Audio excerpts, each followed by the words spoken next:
Suresh sir ने join कर लिया क्या? जी सर, ज्वाइन कर लिया सर। जी सर। अच्छा अच्छा अच्छा,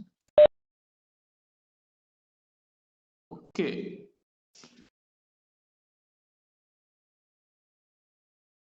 ओके, तो good morning everybody. Good morning sir. Sir, am I audible? Yes, audible sir.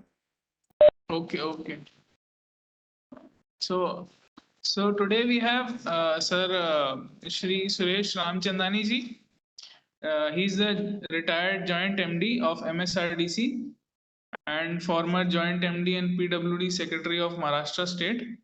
So today we'll be talking on the topic sustainable stormwater management.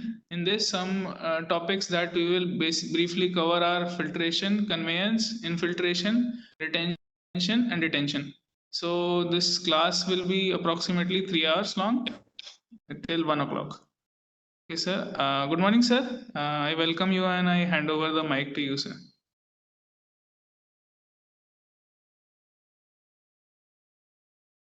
Good morning, everybody. Good morning, sir. Prafulla, can you hear me? Yes, sir. Yes, sir. You're audible, sir. So good morning, everybody. Good morning. Morning, sir. Yes, sir. How many participants have joined? I think, sir, How many are there now? Neeraj, how many participants are there? Sir, 26 sir. 26 including us, na? Yes, 26 including including us. us, sir. I think 25 have 20. Sir, No, 23 sir, Okay, 23. okay. 3 must have joined. Yes, sir. 23 have joined. Sir. Okay, okay. Have you introduced me or you are yet to introduce? Yes, sir. I have introduced you. Let me introduce myself also, sir. I am Praful Gupta. I am assistant manager at IIH. And yes, sir. You may start, sir. You can ask me for any time if you are having any problems, sir. Okay, then we can start. Yes, sir. Yes, sir. Please start. Okay, I welcome you all, and this is a very important session for all the participants. I can promise you, all these things that you must be learning and trying to use in your daily life during your professional life.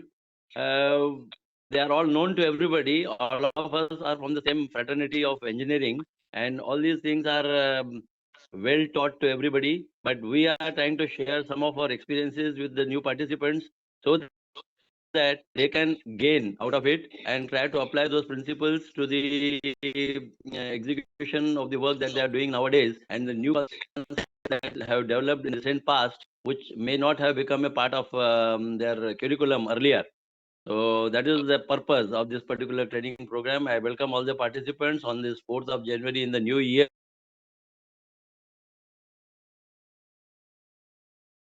On a very happy note, with 2 sessions yesterday and day before yesterday, you already completed, I think, 4 sessions, and that background is already with you. So let us start now. Prafulla, okay? Yes, sir. Yes, sir. Okay. Please start. Next slide, please.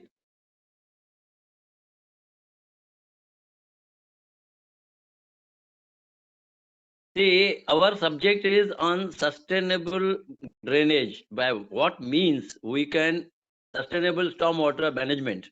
Now, this particular thing that we are trying to cover here, we needs 2 important things to be considered. One is we are getting input in the form of rain, and the second is how to preserve and conserve that golden gift that we get every year, how to use it during our maintenance of all the activities that we do, and the entire life depends on rain and water, and how to use this effectively instead of allowing all the water that we receive from the rain god to drain into the side drains on our highways and go away without any fruitful utilization.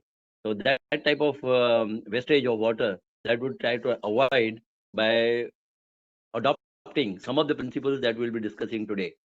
Now, if you consider 100-year average rainfall in major cities in our country, this is the situation. This data I have tried to get it from the meteorological department for the benefit of all the participants.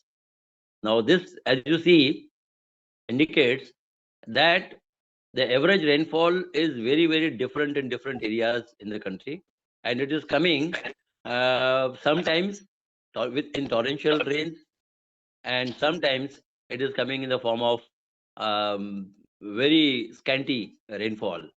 So that gives you an opportunity to conserve this precious resource for the times when you get scanty rainfall and when you are in need of water.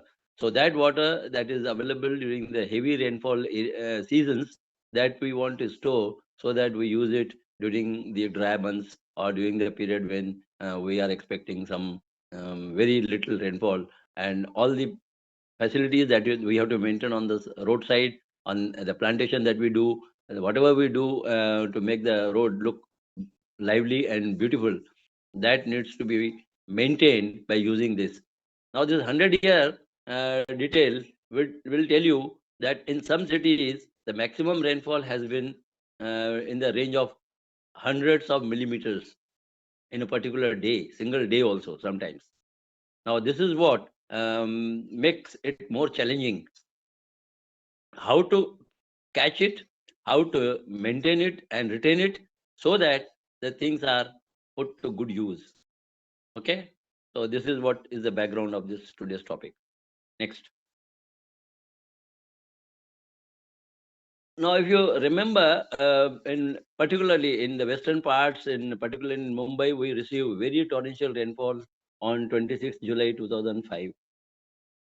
Okay, the authorities could not really find out a way how to come out of that situation. That situation was really, really, really very serious and very critical.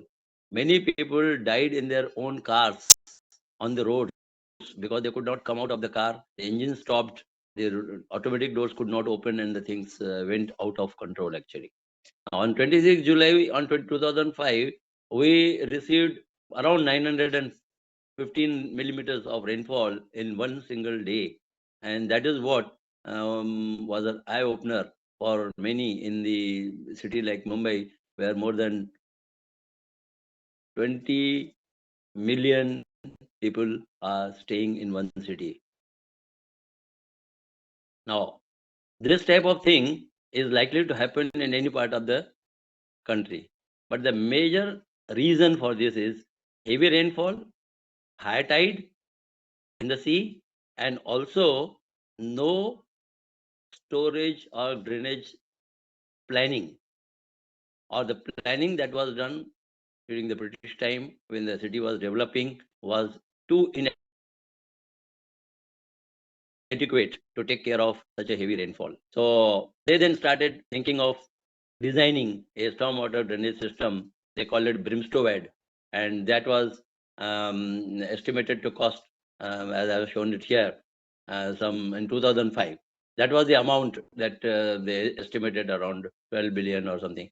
Now that type of thing was planned, and then the things went on improving, and higher rainfall we could accommodate in the roadside drains. Effective drainage was possible, and that is what is happening in the present situation. We are in a much better position to handle such a situation where heavy torrential rains are received. The third reason that I was trying to tell was inadequate drainage is one part. The development of our roads, which have widened from, let us say, original single lane, 2 lane, 3 lane, to now 14 lanes in the city of Mumbai, in many areas, the main connecting corridors, pouring all the traffic into Mumbai and out of Mumbai. There are a number of them. More than 3 such corridors are already there, which are in 14 lanes in width. Now that particular thing makes us receive the rainfall in a larger area and then drain it into the sea. If the sea is at high tide, then it becomes really very difficult to manage such a huge quantum of water. And then all the roads and the streets and even all the sewer lines that are there, they all become inoperative. And then the flooding on the roads and all those things. So that type of thing we have tried to avoid in other areas where we can manage water in a better way, where there is no challenge of sea, where there is no challenge of this type of an obstruction to the flow, and that is how we can think and make use of the principles that we are going to discuss today to effectively utilize all the rain that we receive. So I think we can go to the next slide, please.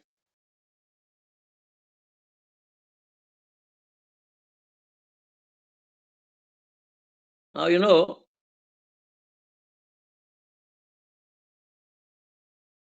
we have to think of a sustainable method of conserving the natural sources of water.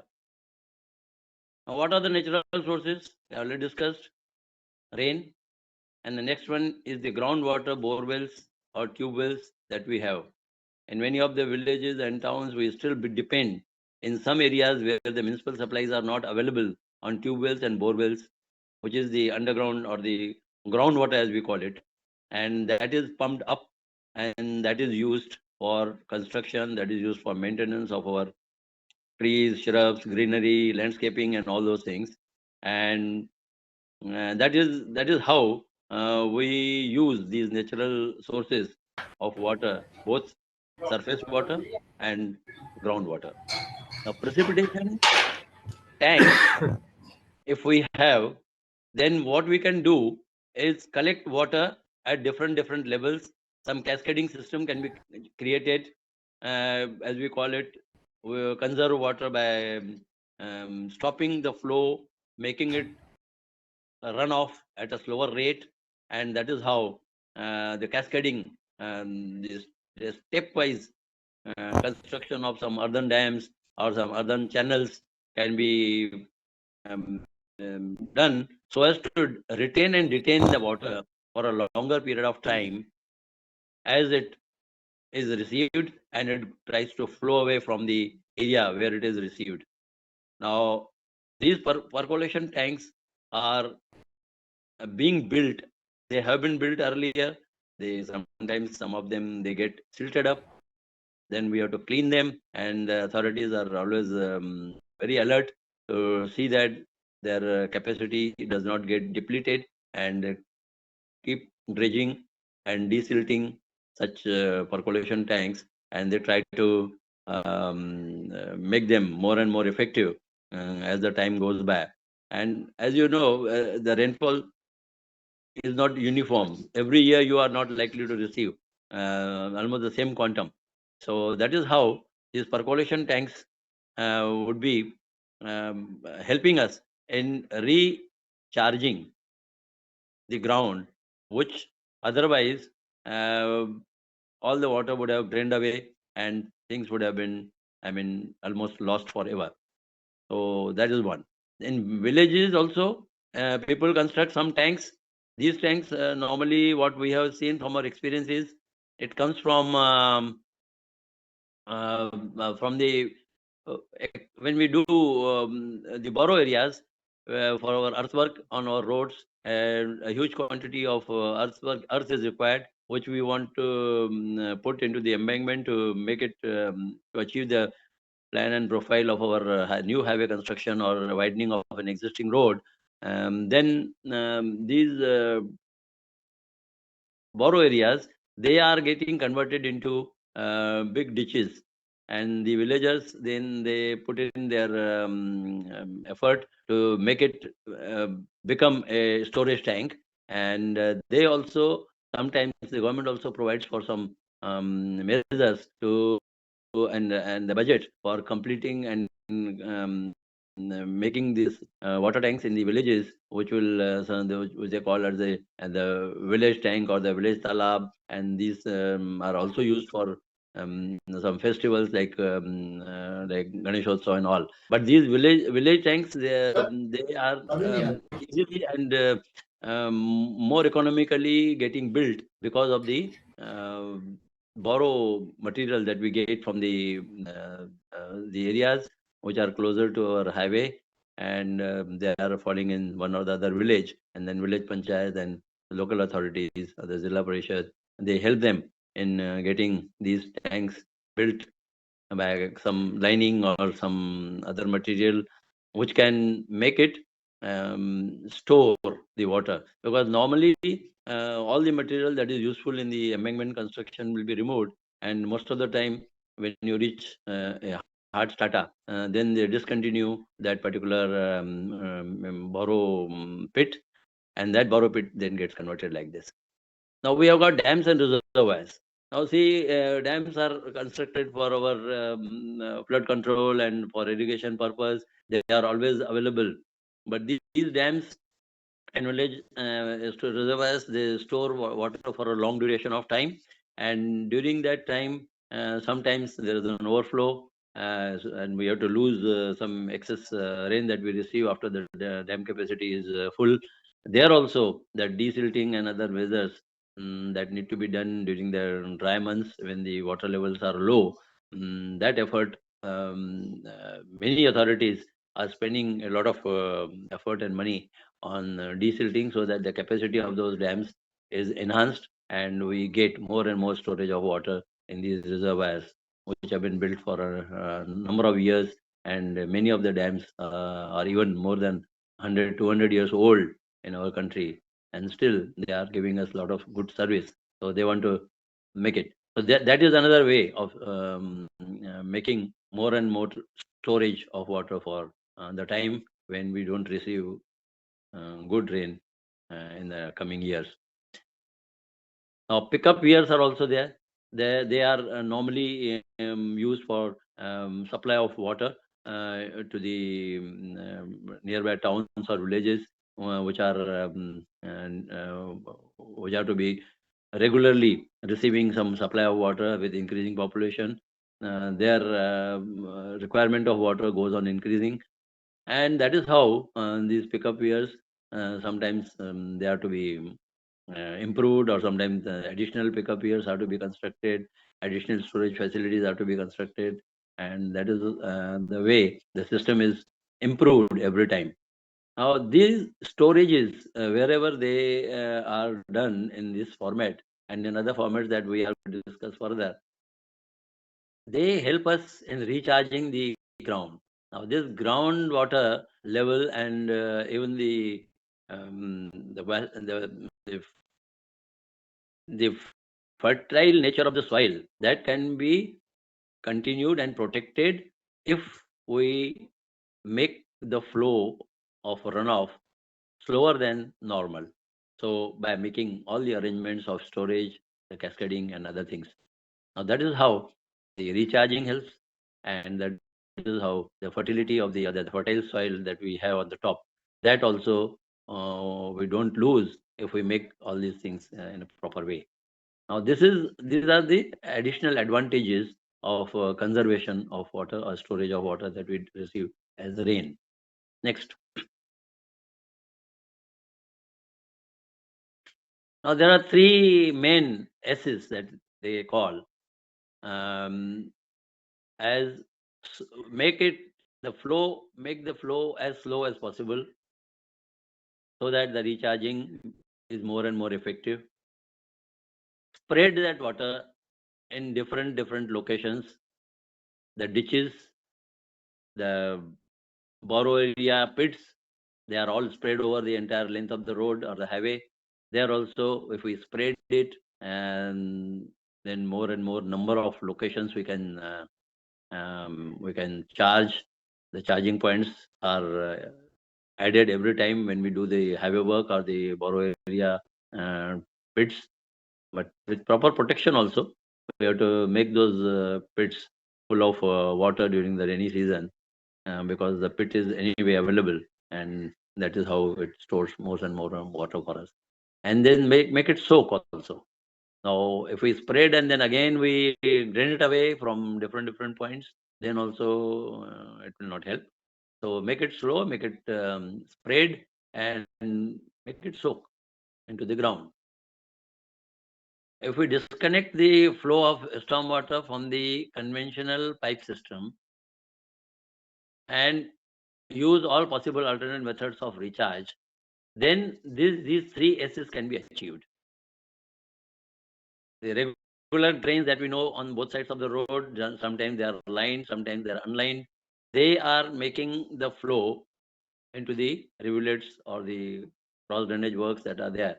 And that is how we receive a lot of water on our rigid or flexible pavements, and that gets drained into the side drains because of the camber that we provide on the road, and then because of the longitudinal gradient that we provide in all these drains, it goes away, and there is hardly any possibility of reusing that water.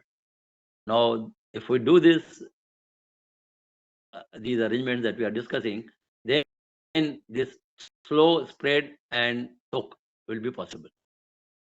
Now, diverting the flow into some artificial sump of well-designed capacity. Now, every 100 meter or 200 meters of the road will have a ridge point and will have a valley or the deep point. Every point will be an opportunity for storage of water. So we have to see in every section of the road, we may divide it in number of sections of 100, 200 meters and try to find out in what way our gradients of the drainage should, instead of allowing the water to go into the nearby city works, it goes into some artificial sump or well-designed capacity. We can call it rainwater harvesting, and that type of arrangement of diverting the rainwater into those ditches can be of great help to us for maintenance of all the facilities all along the road. Now, making the side drains with regularly spaced discharge points, perforations to recharge the soil below. If we can't construct this type of what you call diversion of water and then storage, may or may not be possible every time. There, I would say an important location on all our highways is near the toll station, where there is a lot of requirement of water also because of the management of the entire toll station, number of people staying there for all 24 hours, and um, a lot of space is also available at the toll station. There the capacity can be of a good capacity of storage can be created, and that can be put to good use. So that is one way of storing. But if it is not possible, and 30-40 kilometers between the two toll stations, at places it could be more also, between these locations also, if we want to recharge the ground, we can make the drains perforated, we can make vertical holes or vertical drilling into the drain, side drain, so that at regular interval water goes into the ground, and that is how the ground is getting recharged as fast as possible and as efficiently as possible. So these are the ways to achieve these three main S's. Next. Next slide, please. Now, this achievement of these three S's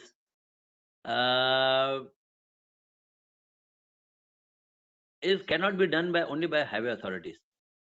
Now, highway authorities will be constructing road and doing the drainage, because drainage, taking away water from the highway to avoid any future damage to our subgrade and the entire pavement structure, is the main aim of providing effective drainage on both sides. But other authorities like village authorities, the Zilla Parishad, the local PWD, or the planning authority of that particular town or village, urban local authority, they can help us in making this water available to them for reuse for many purposes. They have got a lot of arrangement for what you call purification of that water. And for purification of water, their existing arrangements could be put to use. So the water that when we are passing through a village or a town, or we have got a bypass that we have constructed around a town, whatever collection on that bypass is possible, that can be diverted into an area where they have got some purification arrangement, water treatment plants are there, and they have got some storage arrangements also, and that is how their pumping arrangements are already there. So all these things can be put to good use by coordinated effort.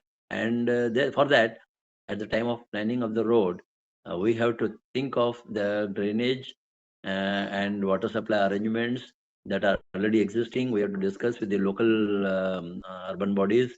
We have to discuss with the Gram Panchayat also. We have to, make use of existing arrangements so that our water, which would otherwise would get lost, can be properly diverted into those storage arrangements and put to good use. So this is what we call as the coordination between the various departments and agencies. And right from the time of preparation of DPR of any project, we can have some dialogue with them. We can have some meetings. We can try to find out in what way we'll put this thing to use. And that is how, instead of working in isolation, we can make good use of the natural gift of water that we get.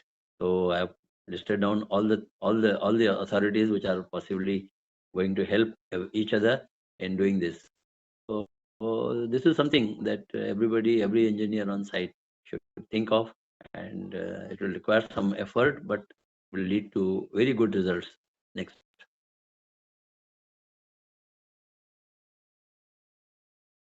This is the same thing which we were trying to say. Make it slow spread and then make it soak. So this I have repeated only for one purpose, that we must think of these S, S and S.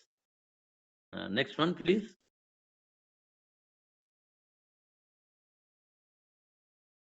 Now in urban roads, when we are trying to see that recharging is our one of the aims, the median walls which we have been, multi-lane roads are available most of the time in urban situation. Most of our highways, still state highways, are still 1.5 lane, 2 lane, at places even single lane. In hilly areas we have got very narrow roads, but then in cities and towns, particularly urban areas, we'll have those medians, and we'll have multi-lane roads or the multi-corridor roads. As I said, in Mumbai, we've got 14 lanes also on some roads. Three particular corridors are there. Now, these median walls will prevent water flow at locations, particularly where there is a curve and there's a super elevation. Then the water from the higher side and the higher elevation on the road goes onto the lower side, and the median walls will prevent the flow. So we normally provide some cross draining holes which will take this water from one side of the road, one corridor of the road, to the other corridor, and there are median walls. So if we take these median walls a little deeper, then water goes down and then goes below the subgrade. Layers of the pavement that we can protect by providing these deep median walls, and then water goes along and goes down into the ground without damaging our subgrade and subbase, or without damaging our subbase and base courses in the highway. So in the urban situation, we must plan in such a way that we retain the water and make it go into the ground, but still we don't get affected. Our performance of the pavement is not getting affected. These are all the things that we have to consider while planning all these facilities. Next. Now, conveyance is one method in which you make the water go away from the road, but still go in a channelized way in a proper direction. So the natural system primarily acts as a conveyance channel of the stormwater. Structured system supplements them. Now, natural drainage arrangements are already existing, but then because of the construction of the road, the ground level is changing and the embankment levels are different. Where sometimes we construct some RE walls, sometimes we construct some ROBs, sometimes we construct some flyovers at interchanges, and so many structures we construct. So as a result, the ground level, which was originally unaffected, and gets finally affected because of this construction and the new obstruction that we create, then we have to structure the drainage, as I just was trying to say. Even one median wall can, stop water and then make it sometimes go into the subgrade and base and sub-base courses, and that may damage our existing, what you call, pavement and the new construction that we do. So that we can avoid by properly structuring our system of drainage, so that the existing water ways which are available, we lead water up to them in a proper way by proper conveyance. And we formulated guidelines for design, construction, and operation and maintenance of these systems, so that they are always available. They are already a part of our DPR, already a part of our implementation program, and then we don't, lose sight of a proper conveyance of water, as from the point of receipt, means the surface of the road, to the place where we want to store it and make it recharge our ground. Next.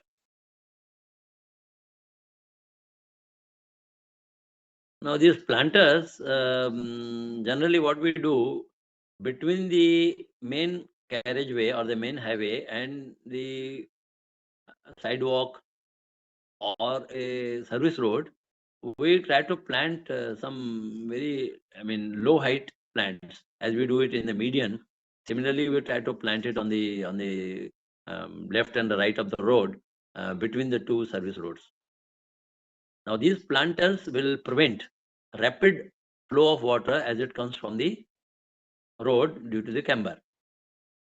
So water goes onto the side.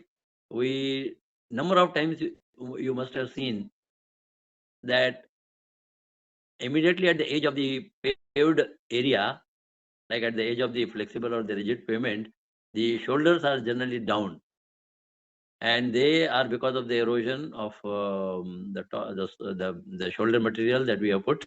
There are rain cuts, there are ditches, there is a very uneven surface on the shoulders, and maintenance of this particular shoulder area is sometimes very difficult, very neglected also sometimes, and we don't have enough budget to try to see and maintain this. We get some maintenance grants only for filling up the potholes or renewal of the road, but nobody bothers about maintenance of this damaged shoulders. So these shoulders, they get damaged because of the swift flow of water from the road surface into the side drains while passing over the shoulders. Now these shoulders, the flow can be, slowed down if we have some greenery between the paved shoulder, between the pavement and the side ground, or maybe some sidewalk or a walkway or something, whatever we have provided on the other side. Now, this also is one of the ways of trying to conserve. Now, this will slow down the flow. The damage to the shoulder is stopped, and we have enough time for water to percolate into the ground, and that is how these planters help us. So this must also be a part of this. Provides some greenery to the and aesthetic appearance, good aesthetic appearance also, and that is how the traveling, the road user finds it very pleasant, and it also helps us conserve the precious water that we receive on our road surface. Now, these planters should also be a part of our DPR. That is what I would suggest. Wherever possible, wherever space is available, and wherever this type of arrangement we can definitely make without much cost, we must try and implement this. So this is one important thing, that in many of our earlier projects, we might not have made any provision, but we can make in all the projects that we do now. And sometimes while maintaining the median plantation, we can think of making this arrangement also on the other side, so that shoulders are also available in case of emergency. They are in good shape, and it slows down the flow of water, and even the damage to the service road that is on the other side, particularly in areas, urban areas, or in the habitable areas where there are some service roads that we provide. Those service road surface, the bearing surface of the service road will not get affected because of swift flow of water across that area also. So that is an advantage of this thing. Next one. Sir, can I speak? Now, planters are defined as confined landscaped areas. They are designed to capture and retain runoff. I already explained this. Now, infiltration and flow through planters are structural landscape reservoir used to collect, filter, and infiltrate stormwater runoff. Now, this is how a systematic slowing down of the runoff is to be achieved, so that all the advantages that we have discussed, they are available to us, and the benefits, they finally go to the groundwater recharging, where people will be able to take it in the groundwater wells or the open wells. This water will be available to the nearby area because of the slowing down. They allow pollutants to settle and filter out as the water percolates through the planter soil and infiltrates into the ground. Now they act as a filtration arrangement also. The pollutants are also getting removed because of the presence of these planters, which are not very tall, but hardly 30 centimeter height.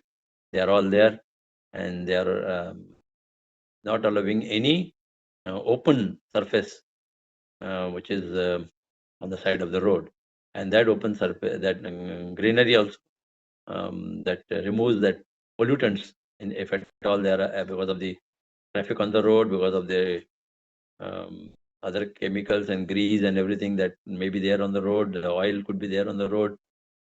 So all those pollutants also in water, if at all they are there, they are caught, and they are not allowed to go and seep into the ground because of these planters. The flow rates and the volumes can also be managed with the infiltration planters. So these are the ways: the conveyance, the infiltration, the planters.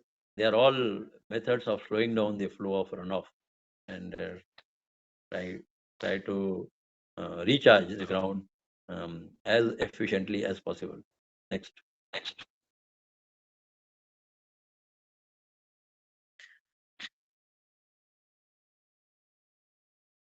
Now, planters, they will allow pollutants to settle and filter out. That we already said. Flow rates and volumes can be managed as water level of the runoff retained is about 150 to 300 mm. Now, this is about 300 mm of, temporary storage happens there because of the presence of these shrubs and planters, and that is the way in which recharging becomes more and more effective.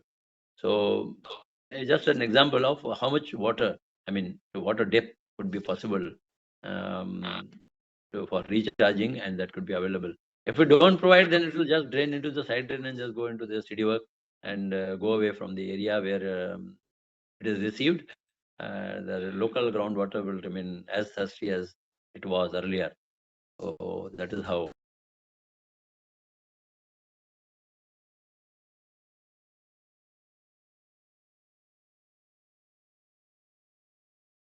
Hello, can you go to the next?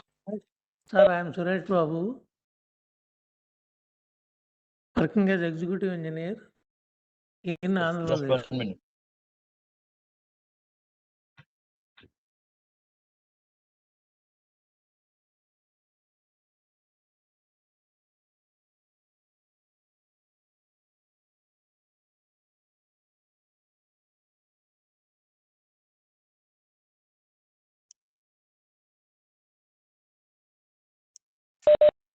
Yes, sir.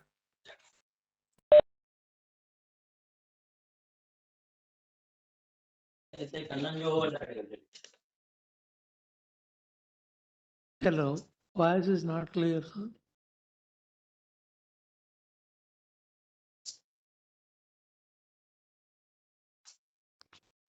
Sir, not audible, sir. It is audible to me.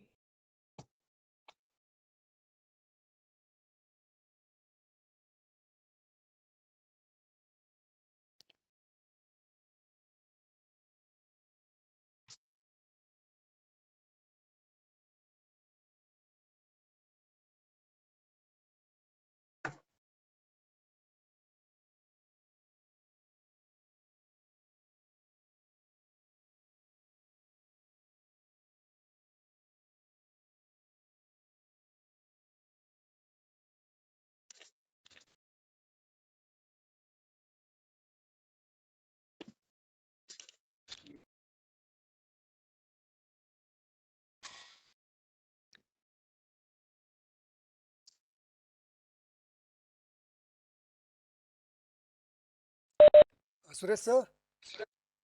Yes, I'm hearing, sir. Not you, sir. Our faculty, sir. Can I speak now?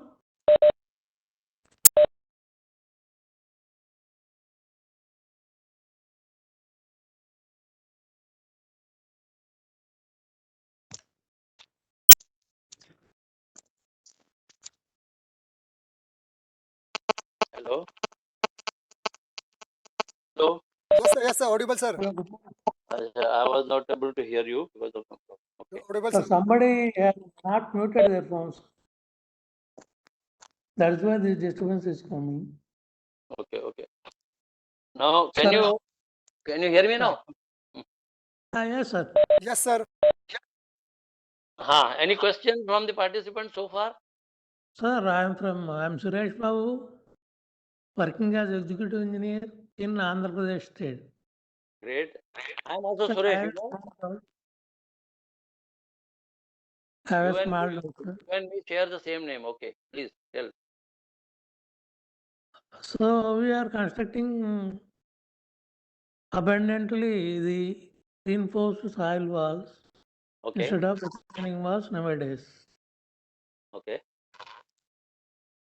So there is an approach road Yes. on either side to the RE wall, RS wall. Yes. That service road is given camber. Okay. When camber is there, the water towards the RS wall remains stagnated and the road is damaged. Yes. So if we can provide one side slope in the service roads adjoining the RS walls, the roads will not be damaged. Yes. That is a good suggestion. Yes. Sir, your voice is disturbing, sir. Are you getting now?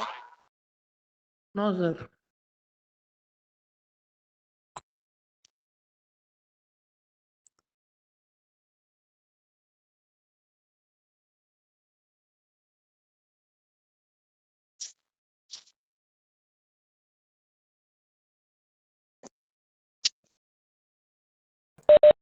Yes, sir. Audible, sir.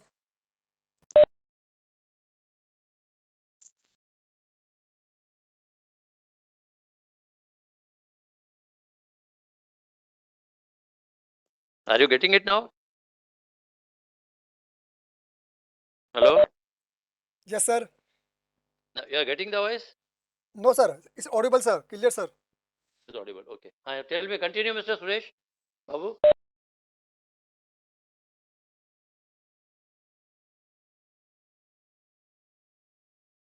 I think. Hello, Mr. He's not online now.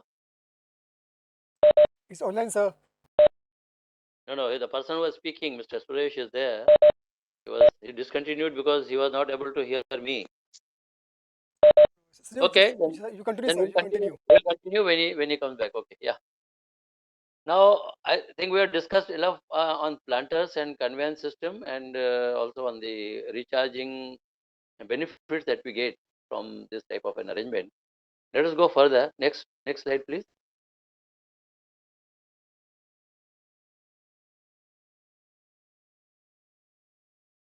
Now, infiltration.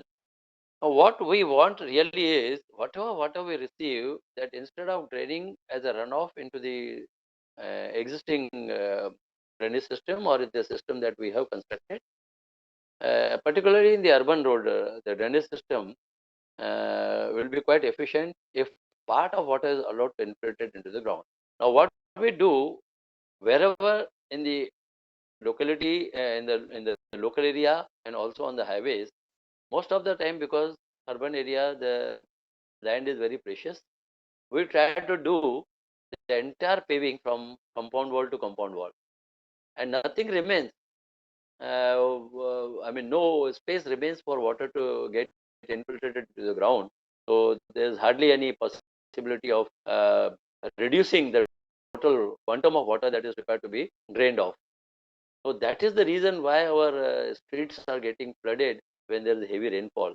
One of the important reasons that we actually found out is this. Now, previously we used to have a lot many uh, soft areas around the highway between the two paved areas, or in the inside the compound. If it is paved, the outside the compound wall we used to have some soft ground, but now that is all reducing to zero almost. So the primary advantage of this will be reduction of quantum of water if we provide such an arrangement of infiltration. And how to do that we are going to discuss. And final disposal location uh, also would need, I mean, big volume for containing this water, and that big volume means big cost, and also the conveyance arrangement will also be quite expensive, quite long, quite elaborate. So if we have to do it, then we have to see that infiltration arrangements are done so that our total design of our drainage system is economical. Next.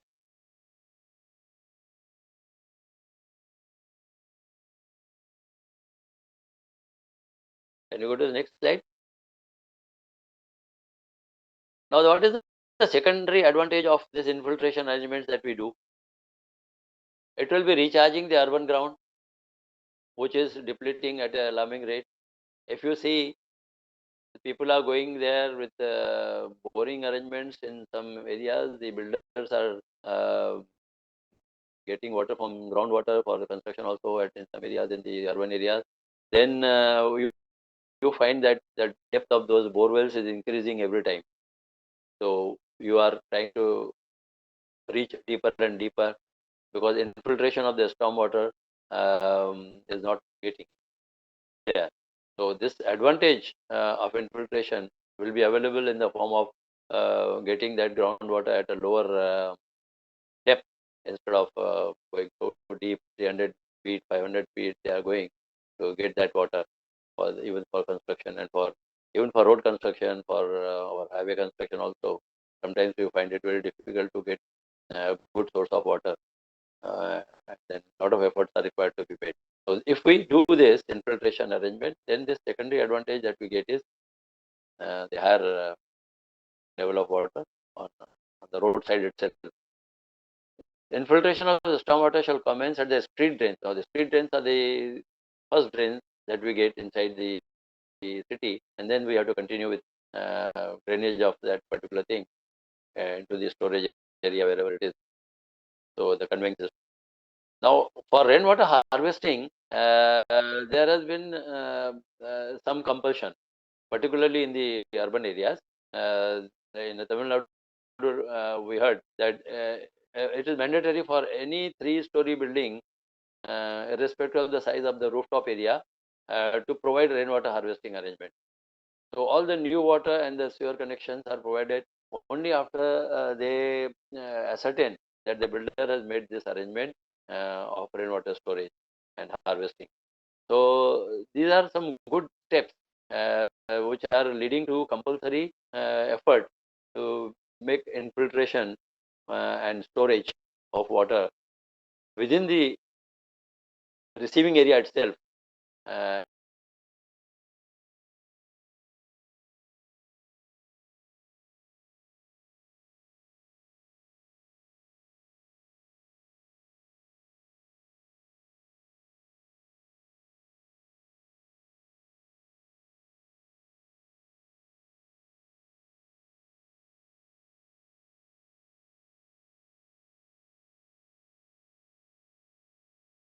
Next one, please.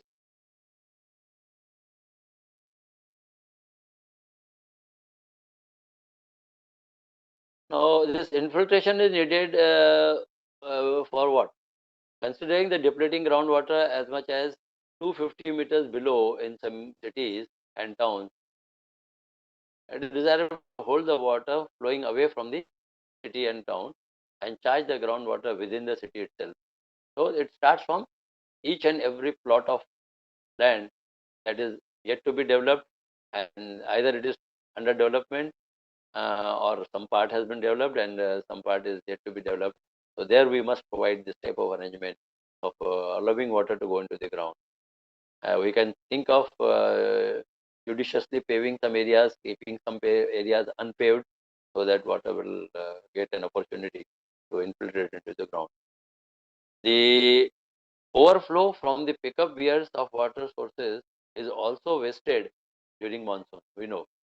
Now, if we provide that overflow, some obstructions, so that water will go into the rivulet or whatever channel is carrying that water away from that area, that will make it, recharge the ground and then go into the final disposal area, and even the volume that we dispose of or waste is minimized. There are possibility of flooding of low-lying areas during high intensity of rainfall.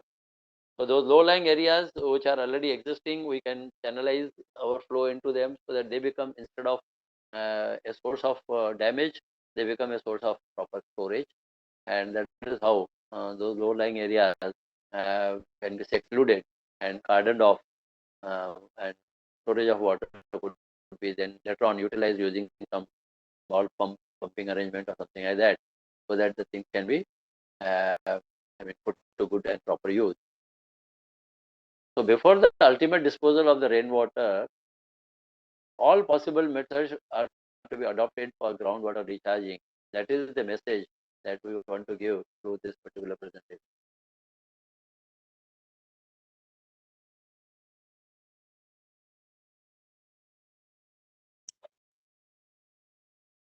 Any questions? Any queries from anybody? Sir, I am Suresh again calling from Andhra Pradesh. You can hear me now? Yeah, no, clearly here. Yes, yes, yes. Sir, nowadays, almost all the water that has fallen as a rain is passing over the roads. Yes. It is not going to the drains. The roads are performing the duty of drains. Yes. And the rains also of heavy intensity called cloud bursts. Yes. In this case, suddenly the water level rises and the existing MFLs, maximum flood levels, we adapt in bridges.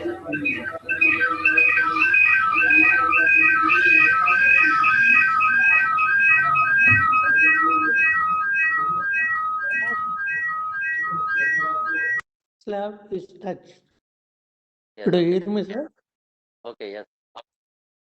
In such a case, shall we have to change the MFL of the new bridges, or the uplifting of bridges may happen when the MFL has raised alarmingly by 1.5 meters, crossing the vertical clearance?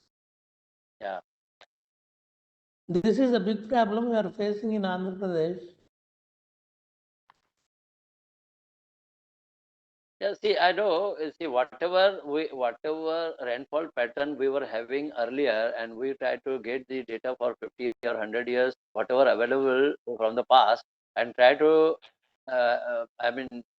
depend on the observed high flood level at the time of design of these bridges or minor bridges or culverts or whatever we have constructed.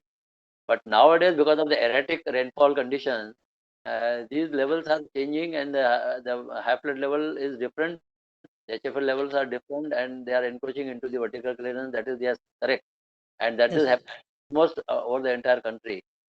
Now, one way is to modify our what you call guidelines so that the vertical clearance is increased, eh, so that any increase in the HFL will be taken care of. And the second one is to raise the existing superstructure by providing or raising the pedestal or something like that, so that I mean the bridge does not become submersible, although it has been designed as a high level bridge. So these Sir, are, this we can plan new bridges, yeah.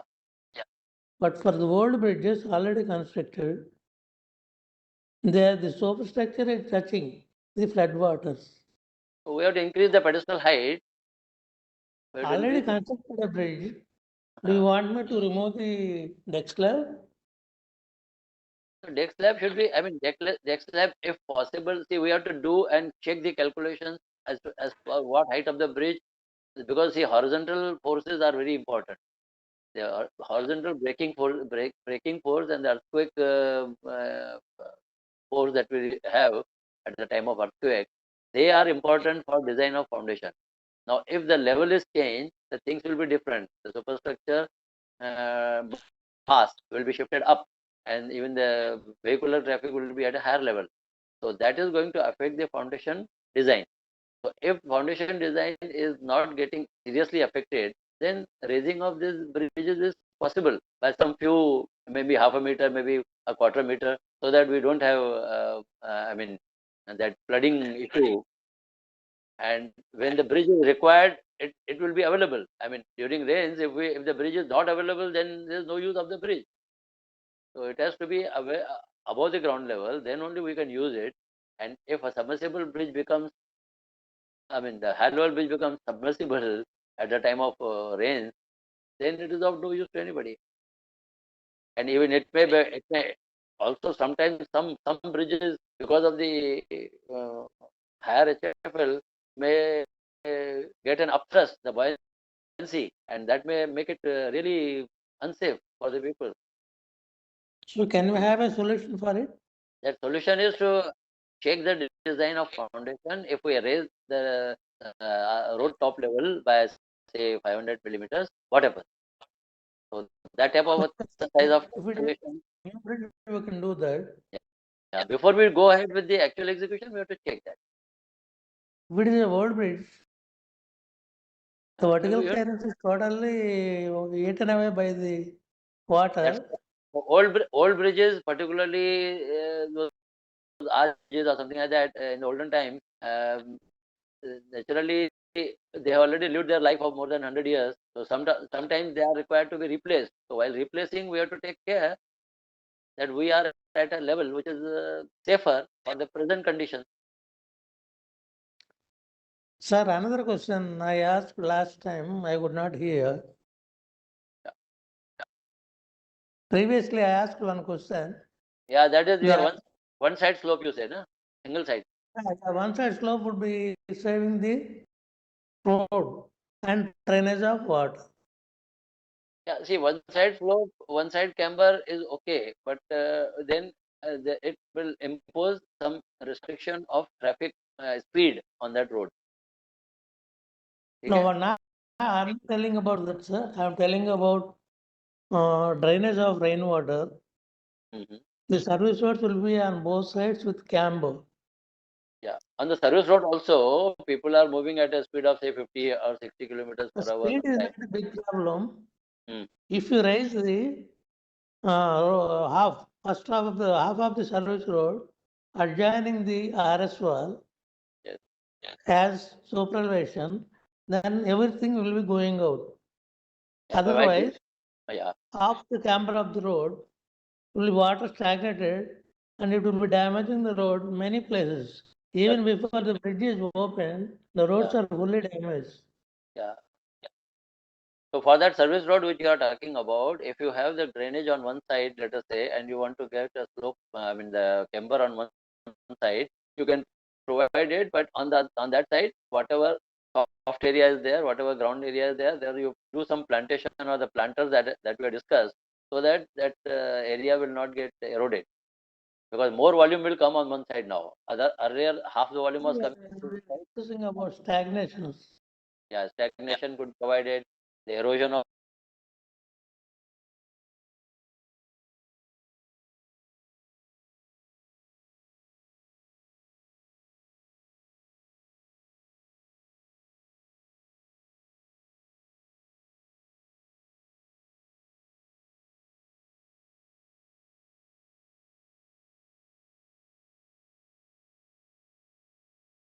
Well, yeah.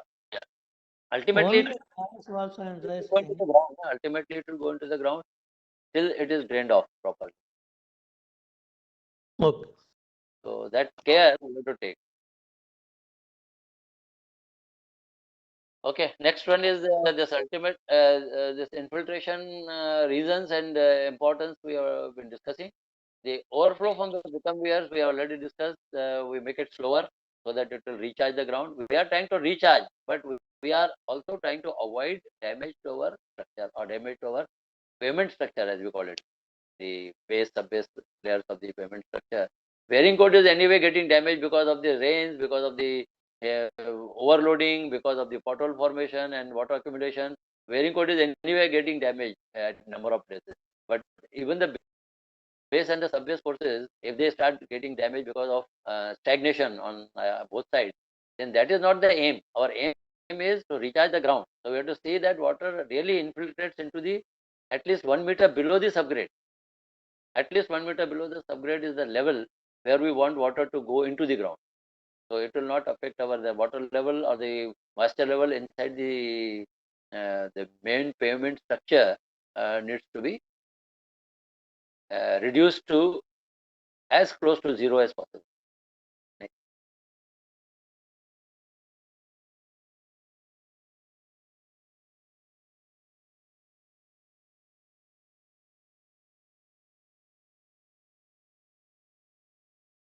Now we have to be very judicious.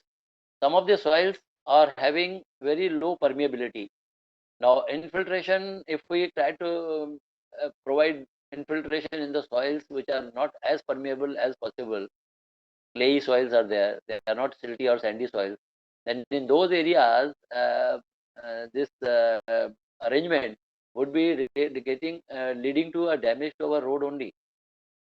So because it will take inordinately high period of time, I mean very, very long period of time,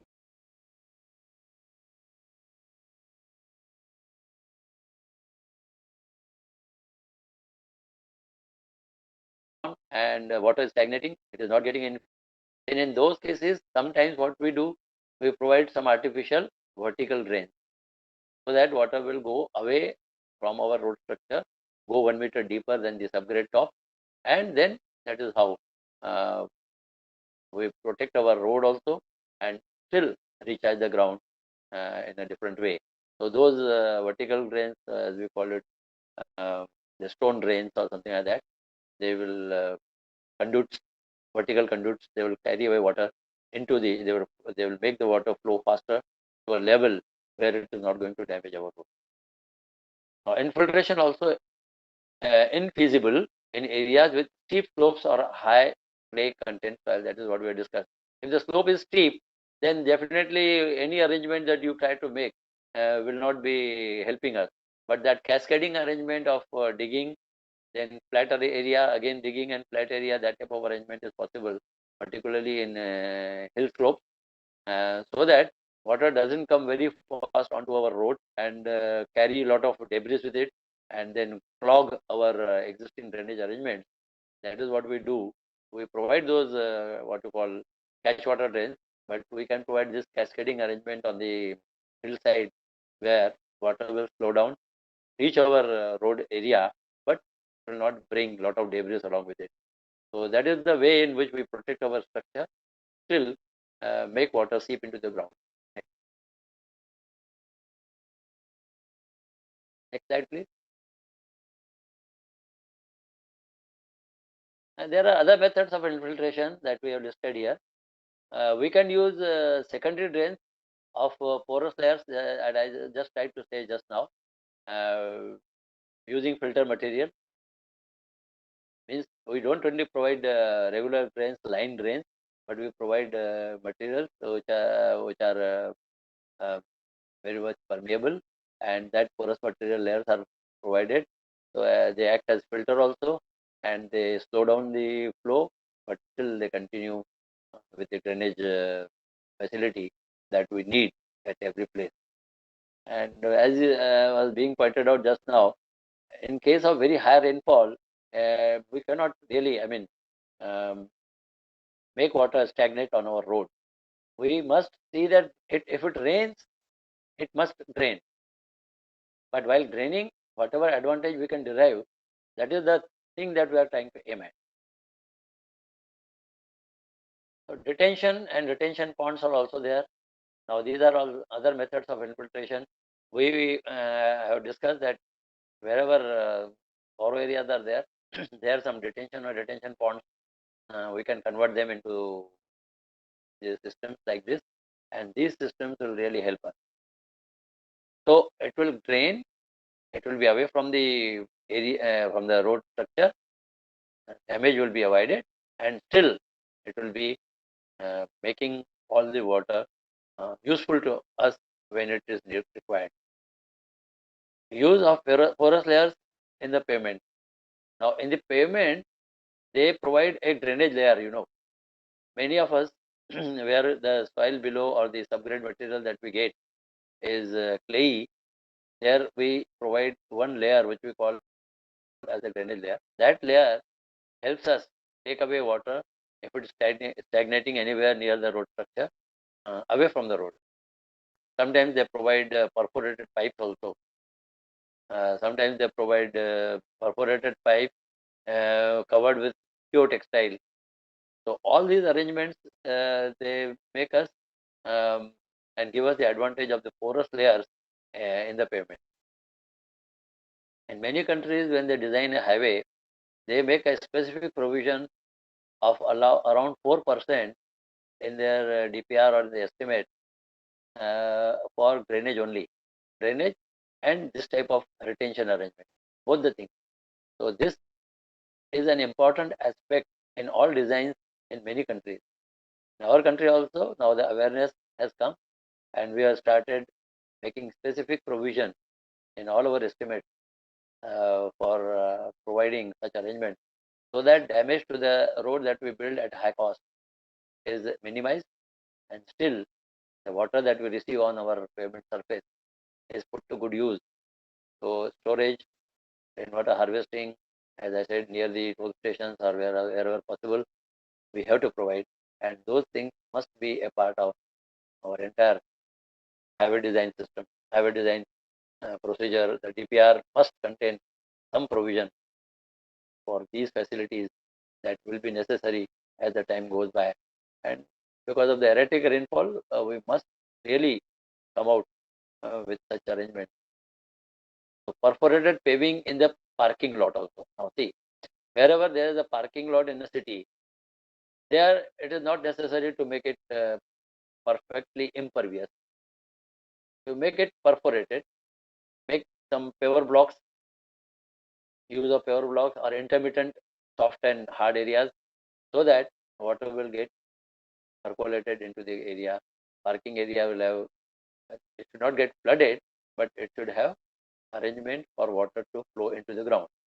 So those parking lots with those softer areas could be um, having some small shrubs and plants and grass and landscaping like, so that will help make it look good, and also make the arrangement for water to seep into the ground, and as a result the recharging or infiltration aim will be fulfilled. Now rainwater harvesting in buildings we already discussed. In the roundabouts, wherever there are roundabouts, interchanges are being constructed, we find lot of spaces available. Now that entire area which is receiving rain around the roundabouts and in the interchange area, and in medians and in traffic channels, sidewalks, where there is more than the width available is more than the prescribed width, and some French drains that we provide. Now, all these arrangements are necessarily to be a part of our design, so that all the drainage is effectively done and storage also done. So the roundabouts will definitely give us a lot of space for storage also. We can make some storage in the area which is not under traffic, so that that water can be put to good use whenever required, and the beautification of that roundabout can be done using the same water. The greening can be done. The aim of green highways can be achieved if we have such arrangement. Number of intersections in the city, outside the city, at junction points with national highways, state highways, we have a lot of space there. That type of space can be put to good use, because land acquisition. Otherwise, at such locations, the encroachments are also possible. So we can avoid those encroachments by putting all these systems into place: storage, rainwater harvesting arrangement, or infiltration drains, like whatever. All these things we can provide wherever feasible, so that encroachment can be avoided and the things look beautiful. They help us in storage of precious water. Now, borewells in the tertiary and secondary drains. Now, whatever drains we provide, we must make water go into the ground wherever possible. So, intermittent borewells can be done, so that water will lead into the ground instead of going right up to the surface channel that is likely to carry the water finally. But in between, we provide vertical drains in the form of borewells. That will be, see, this will need some cost, so that needs to be provided in the estimate of any highway design.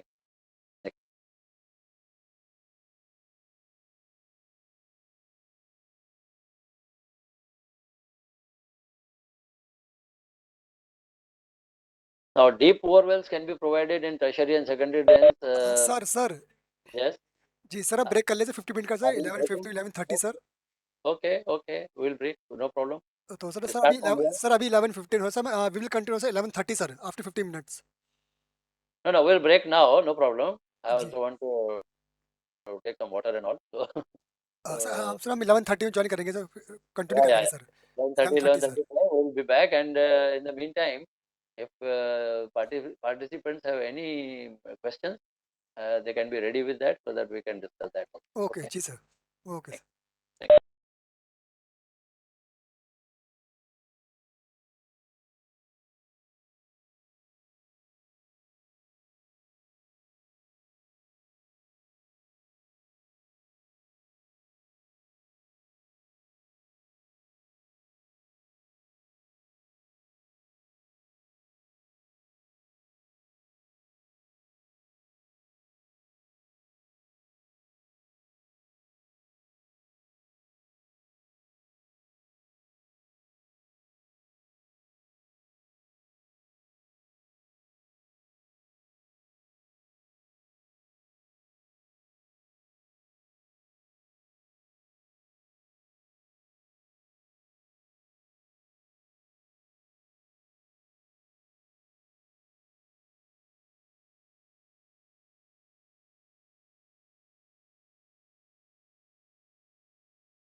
Welcome back, everybody, and let us continue with the topic that we are discussing.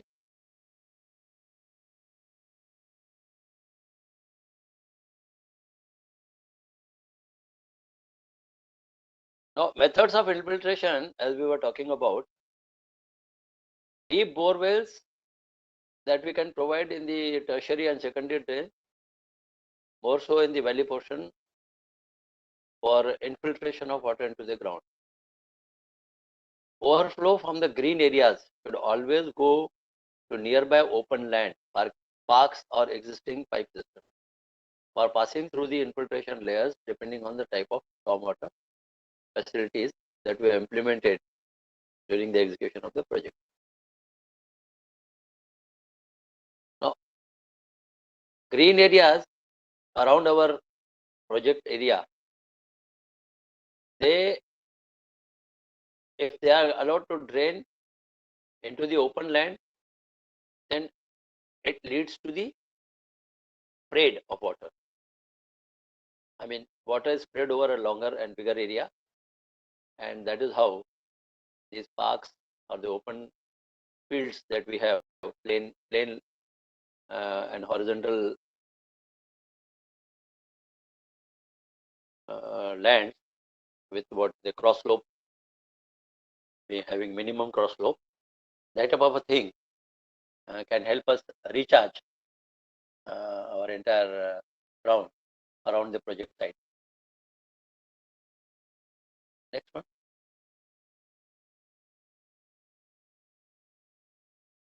Now, rain gardens are shallow landscape areas that can collect, they can slow down, they filter and absorb large volumes of water. They delay the discharge into the watershed. The rain garden retains storm water, they reduce flow of volume of water, that overall volume of water, the rate of flow is reduced, and the rain gardens, these small shrubs and plants which we provide in some large areas, they really help us a lot, and they give us a lot of recharging and good use of rainwater that we receive on the surface of the road. They can also allow for infiltration depending on the capacity of the native soil. As I discussed, the soil should be draining, it should have some permeability. If it is all clay and non-permeable soil, then it becomes very, very difficult, and the slushy conditions will develop all around and may lead to the damage of the pavement structure itself. So that capacity of that soil and the type of soil that we are encountering should also be taken care of. Then only this infiltration will be successful, and recharging will be there, but without any damage to our road. So that should be our aim. At intersections, the green islands can help. We provide some greenery and landscaping in the roundabouts or intersection areas, as I discussed, to take in all the stormwater from the nearby areas that we receive. Next.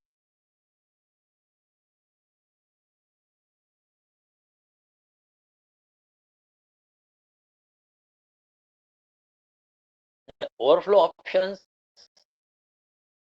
are a must for any and every stormwater management system to avoid extreme conditions. Now, see, because the rainfall that we receive is not uniform every day, every time. So sometimes we'll receive more than expected, sometimes we'll receive very scanty. So that is how the cloudburst is possible. So we have to be ready for all the situations, and in every situation, our system should be working and working efficiently without damage to the road. That is our first requirement. The second is, and the benefits that we are going to receive because of these arrangements, they are another aim, but not at the cost of damage to the road. So that is why overflow options means if there is stagnation, we must see that it is drained off as quickly as possible. The overflow within these areas can be managed in many ways depending upon the type of stormwater infrastructure already available. We have to see what is the thing that is already available, which is the nearest pond where the water can be diverted, which is the nearest rivulet, what are the CD works available, in what manner the existing arrangements can help us, in what manner these existing arrangements are to be upgraded or some capacity enhancement is to be done, and all those things. You see, when we are trying to do from 2-lane to 4-lane, we are already having those drainage arrangements on either side of the road or at least on the one side of the road. Now, when we started doing this 4-laning, then we have to reconstruct these drains at another location. When we do the 6-laning, again we may have to shift those drains, side drains, to a further shifted location. Now, at least at the time of 4-laning, we should be intelligent enough to make the location of these drains at a place where they will be required during the 6-laning. So what happens to the intermediate land that we already acquired? The land is available, 6-laning can happen maybe after 5 years, 4 years, 10 years. But these drains that we construct, if we do at a distance, so in between area, that can be used for storage, infiltration, and all those things. And then whatever remains, whatever could not go and penetrate into the ground, that will go up to the drain and then swiftly get drained off. So that is what I mean from this point of view, that infiltration can be done within our area, within our road width, ROW, and we intelligently plan construction of those drains, which normally would be closer to the shoulder or the toe of the embankment immediately after 4-lane, but we can do it at a place which is farther away. It comes to the toe because wherever there is an embankment near a river or a bridge or a city work, there's some embankment is there, and still it goes. The drain has to continue right up to the bank of the river or the city work abutment. So there also we get some abutment embankment is there, so it goes close to the toe. So sometimes that toe gets damaged. So we have to see that it is at a place so that while widening those structures or widening the road further, we are not required to demolish the structure that we built just 4 or 5 years earlier, and we are now doing, because of the increase in the traffic, we are widening the road and again relocating those drains at a bigger cost, much higher cost.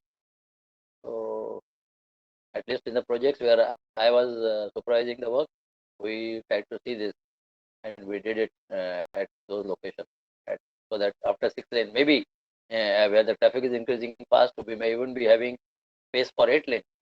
So we must provide those trains in such a way that they are not lost within a short period of time, and still they are available efficiently for the wide. And as you know, okay, after 8-laning, the total surface area will be much bigger. So the rainfall intensity will be the same or would be higher, and the area that we will be draining into those drains will be bigger. So we have to see that we provide those drains of that enough capacity right in the beginning, so reconstruction, reshifting, and all those things can be avoided. Green areas on the roadside should be lower or higher than the road level. So if they are higher, then some water may come from that area onto our road. But then we must provide some longitudinal drainage arrangement near the curbing and all, so that it will go further and then go out of the road area, and wherever it is possible to drain it out, we can do that arrangement. So if it is lower, then of course put some stagnation of 20-30 centimeters that will drain off, and for that draining off, we'll be providing all those arrangements that we already discussed, so that the things will be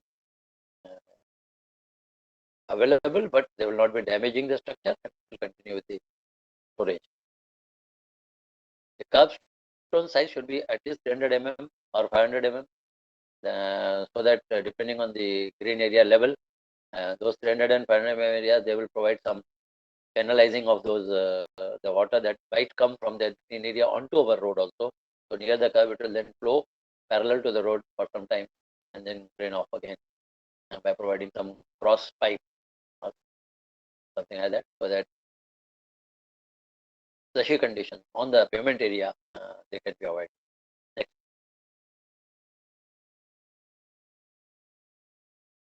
Next one, please.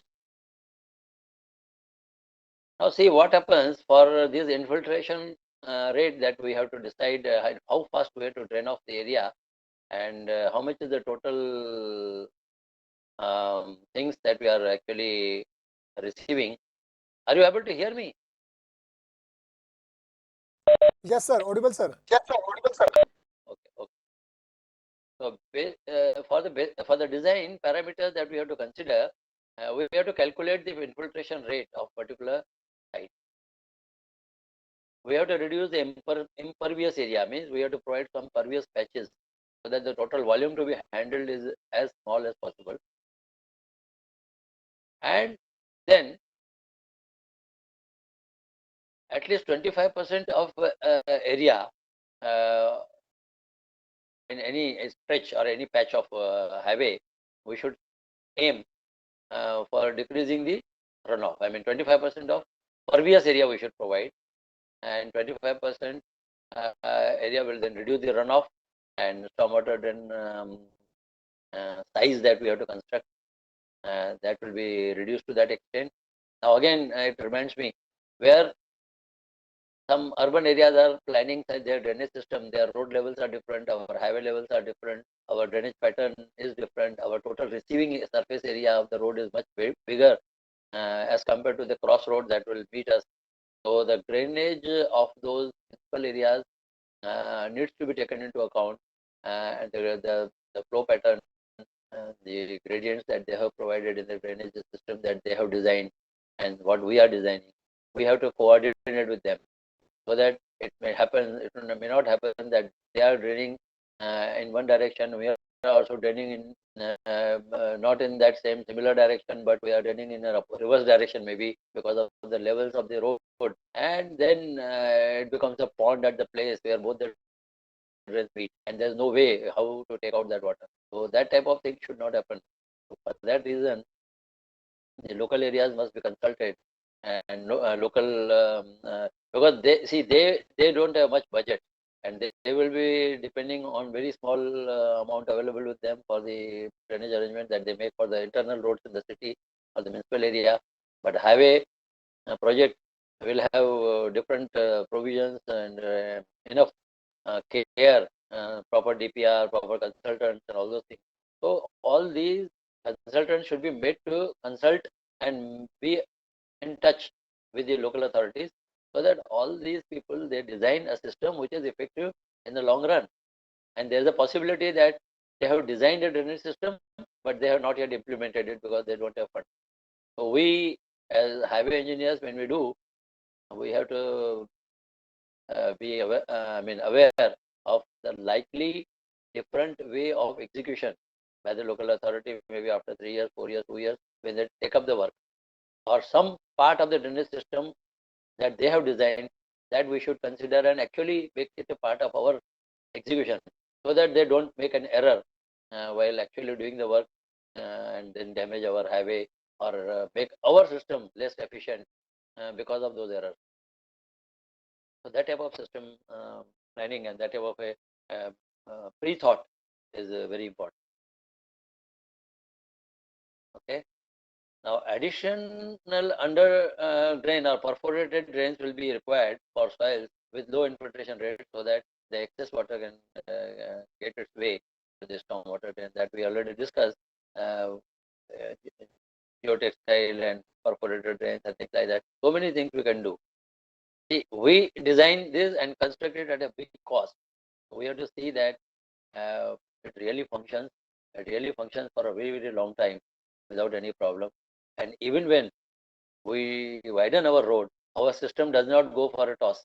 And it is all because we did not think of this, and then now I have to reconstruct the drain. Now the old drain is of a smaller capacity. Now I must reconstruct. So see, it is long kilometers. We cannot put them to waste like this, and we can always do good planning by ensuring that even if the receiving surface area is increased, improved, or the municipal authorities which are in the nearby area where we are constructing a bypass or a ROB or things like that, so they are all in a position to compensate, complement each other instead of obstruct each other's work. So that is the way we have to plan and design the next one.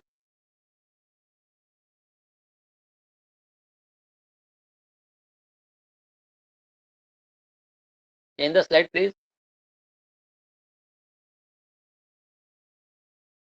Hello. Change. Yes, yes. A lot of storm water collected on bridge decks is normally that drains into the municipal drains and thus gets wasted. Now, whenever we are constructing a bridge or a ROB or a flyover, lot of water is collected on the top. Why can't we have some storage arrangement then and there under the bridge? We can have it, and that particular thing can help us use that water, take that water to the areas where at least for cleaning purpose, for gardening purpose, whatever requirements are there, that can be put to good use in a municipal area, because there is a huge quantity of water. Anything, please? Anything, please? Who is talking? No, sir. Okay. There's a huge volume of natural water that we receive on the top of those bridges and ROBs or flyovers in the city. We can store in underground storage arrangement, and even in the walkway area or some other areas which are, easily we can cover them and store water along the entire under the footpath also. At any place where there's a possibility of storage, we can definitely do it, and that is the way in which we can put good this water to good use. Okay. Next one.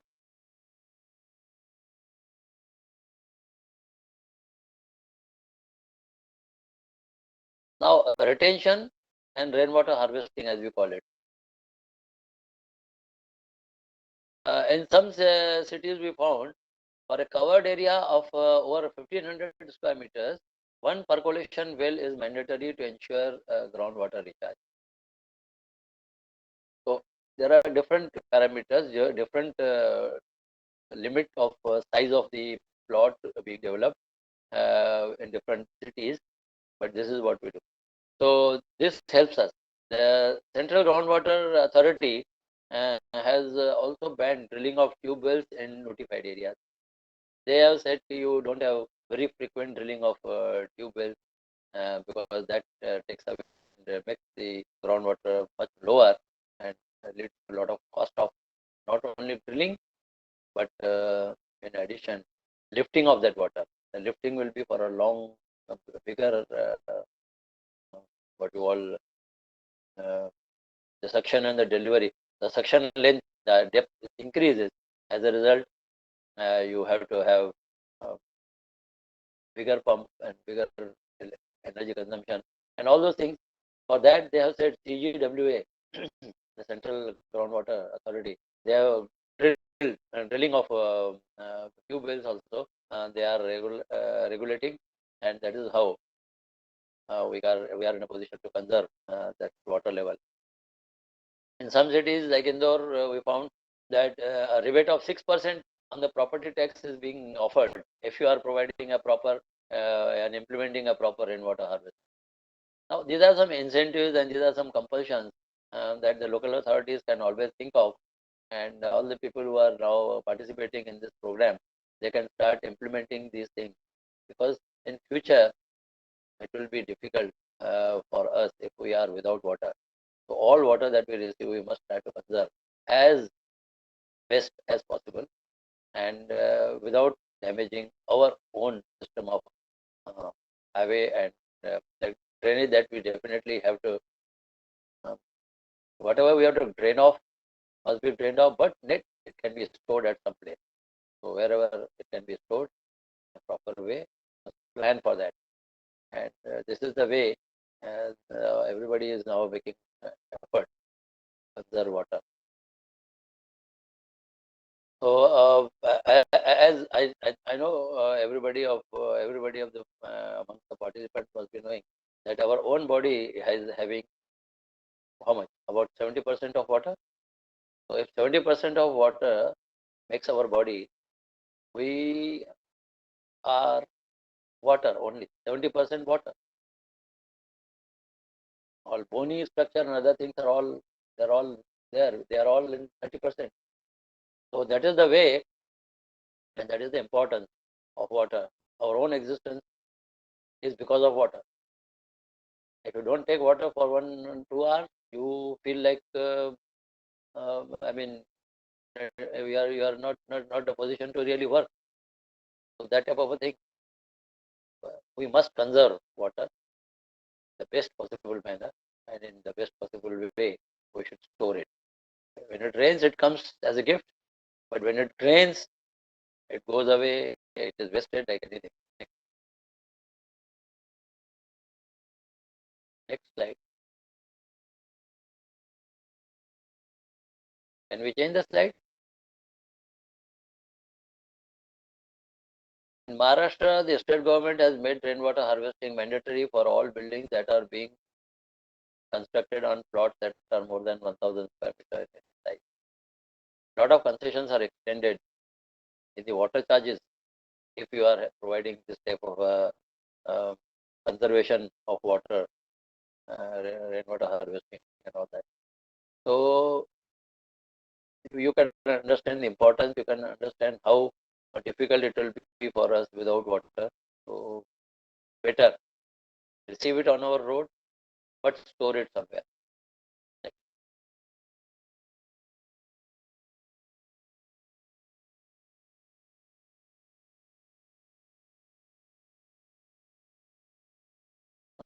Now these retention facilities, as I said, storage of water, basically extended retention facilities.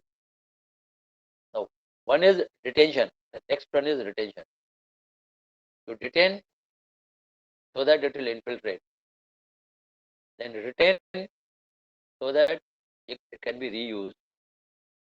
So infiltration basins and swales, as we call it. So these are the ways where we provide some dips and ups along the road wherever possible. And in those dips, water will be stored and then it will be properly reutilized wherever required. In addition to the stormwater storage, retention facilities may be used for water supply, recreation, pollutant removal, aesthetics, and importantly, recharging of the groundwater. For low groundwater table, these infiltration facilities will provide significant water quality benefits.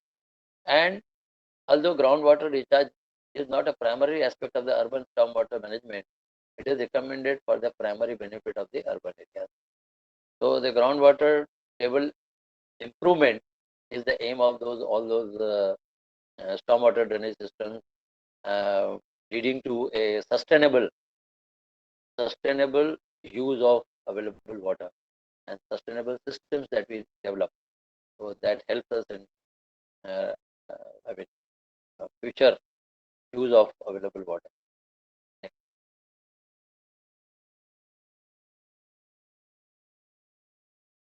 Now retention pond. We have a detention pond, then we have a retention. The retention ponds, they will maintain a permanent pool of water in addition to the temporarily retaining the storm water. So retention is availability of water. Retention is making it go into the area where it is dry. So these ponds fill with storm water and release most of it over a period of a few days, slowly returning to its normal depth of water. So this is what it is. So as these have to maintain a permanent pool, they can't be constructed in areas with insufficient precipitation or highly permeable soil. So on one side, where we have to retain we must not have permeable soil, because then the water will not be retained. There we must have clay. So wherever the clay conditions are there, wherever some lining is possible, wherever some brick on edge construction is possible, that type of thing we can do, and that allows us to make water available at a particular level in that pond. It will retain some water for if it comes to that pond for some time, and thereafter it will be available wherever we want it in the non-rainy season. Okay? So in the permeable soils, this type of retention will not be possible. So retention ponds can have habitat if properly planted, and they can be maintained. They can be adequately maintained, and that is what is the aim of retention ponds. Regular cleaning and maintenance will be required if we are retaining water in a particular pond, and some silting up is happening because of the inflow. So then we might have to maintain it in a proper way, silting it, and try to make its capacity as it was earlier. That will need some effort and cost also, but that will be necessary. And whatever existing pools and ponds are there, we have to see that they are brought to as bigger capacity as possible, and we don't reconstruct new ones. Instead of that, instead of spending 100 rupees, we can spend some 10-20 rupees to make this ponds available for retention and storage. All other things, I mean, whatever open spaces are there during the construction of those structures and the highway, we can always think of innovative ways of storage of water wherever feasible, and that becomes a good retention of available water. So, as I said, it will not be possible everywhere, because in many areas you will find that we have got that is the soil conditions are permeable, and the permeable soil will not allow us. We will be required to do something specially for retention of blended water.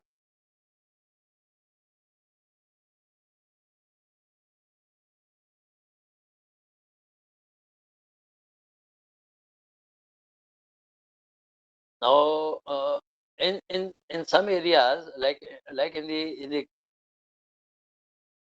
built up areas around the building, whatever area is there, whatever area beyond the building line is there, up to the compound wall, we can always go for perforated paving, and we can recharge the ground by providing those special ways of paving.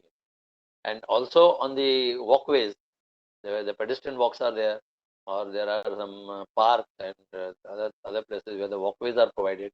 Those walkways need not be fully impervious. They can be perforated.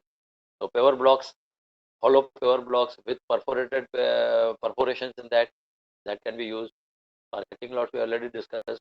So all these things help us in taking water into the ground, and still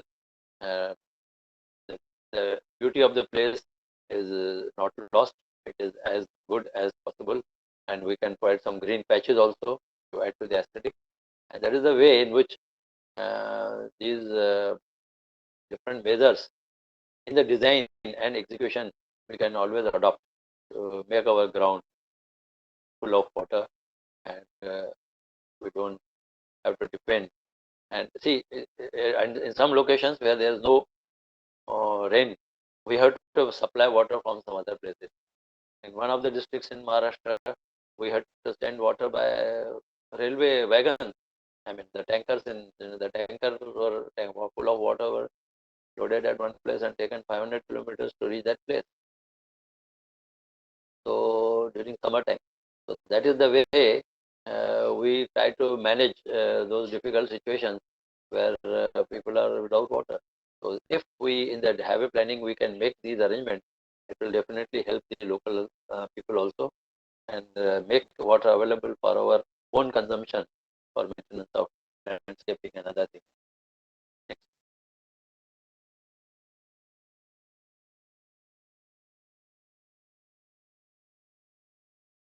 Now, during childhood, almost all of us might have an opportunity to collect rooftop water in containers and buckets to be used for washing and gardening in our hometowns.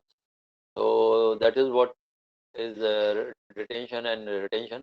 So looking to the water shortage in congested cities, special elaborate rainwater harvesting systems are now insisted upon by local authorities that we have discussed. Now builders have to provide for such arrangements for water retention in the development plan, or their commitment certificates are withheld, or they are not allowed to occupy the building if such arrangements are not there. So these things are all helping us in proper retention and reuse of rainwater, and building areas are also, I mean, total area, if we construct built up area in a city, that is very, very big. Our highway area, as you know, what is the surface area, how much is the uh, wearing coat area that we are paying every kilometer, depending on number of lanes. So that is the area that is available. All that area we are getting rain, and then we have to store it and use it. So my insistence in this particular presentation is, as far as possible, don't lose natural resource, which is very precious and life-saving. Next.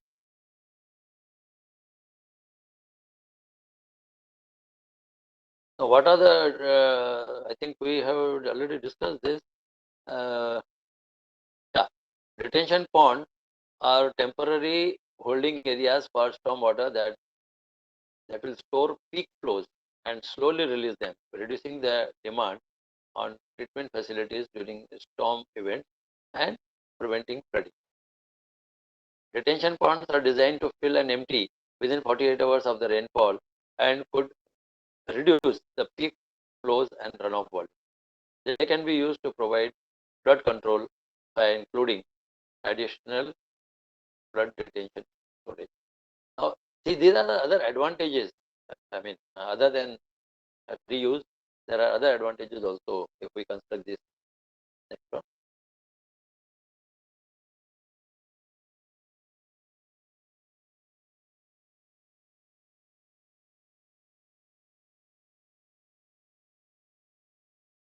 Next one. I have given you this link. I think if you can play, I don't know. This link I tried to give you. If you can play it, I'll be, I mean, in a position to explain something. But if not, then it is not opening.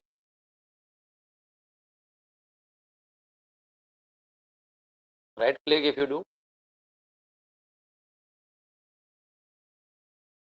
This one, this link, can you? If there's internet connection, you can play, I think. Oh, sir, it's not opening, sir. Not opening. Okay. So this is one link you can copy also somewhere, and you can then play it. This will give you how to calculate our requirement, and how to design those ponds, retention ponds. So I could get one good illustration. This I tried to give it to you, but unfortunately not opening. I could have played from here, but my computer is taking some problem. Okay, so this is one. You can copy, if you will be anyway sharing this thing with the participants. They can on the YouTube, you have got this particular thing. Okay, this will give you some insight into how to design the size of that. Next one, or in some browser you can open.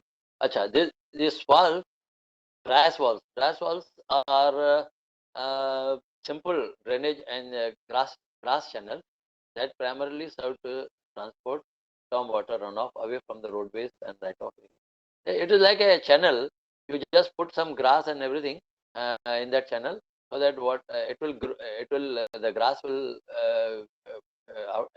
on receiving rainfall, it will all slow down the flow, and also it will also sometimes grow to become more and more thick, and then it will allow water to flow at a much slower rate away from the road. But then drainage will be ensured, and still retention will be ensured. So all these things, these grass walls can help us. There are wet walls also that we can that can also be done. But in many areas where grass is available, we can put it into the channel. We dig a channel, put the grass into it, and then allow water to flow slowly.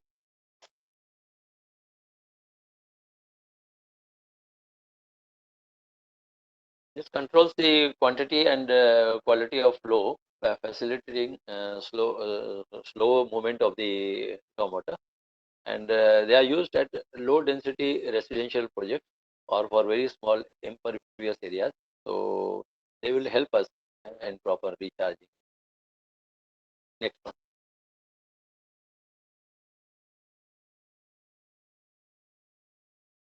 So yes, I have tried to cover the syllabus given to us for this particular lecture. Almost everything I have tried to incorporate, but still there will be some questions or some issues which you are facing practically while doing your site work, and still some issues which you would have liked me to cover. You can, I have given you my email ID also. You can always make with those questions the IAG, and then they will pass on to me. I can answer them either individually through your email, or we can also discuss now if some questions, because only one person I thought the Suresh Babu was participating. Any other participants, if they have any issues in front of them, we can always have some time for that, and that is why I have kept this slot. Good afternoon, sir. Yeah. Sir, this is A.K. Singh, General Manager of NHIDCL speaking from Nagaland. Okay.